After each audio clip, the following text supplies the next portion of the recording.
Welcome back to our channel. So today in this video we are going to discuss about how to record daily wins using Reflectly. So without wasting much of our time, let's get straight into the video.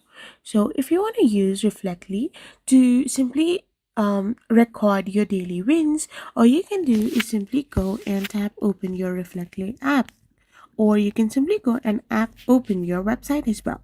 So once you open the website, Reflectly will guide you to record your daily wins by using a series of prompts and mood check-ins rather than a dedicated win button. The app aims to add structure to your journaling, so you can adapt its feature to track your achievements. So you need to simply narrow down your feelings and reasons by selecting the factor that influenced your mood. After that, you need to elaborate on what happened. Once this is done, you can name the entry and review and reflect what you have simply wrote or what you have simply selected.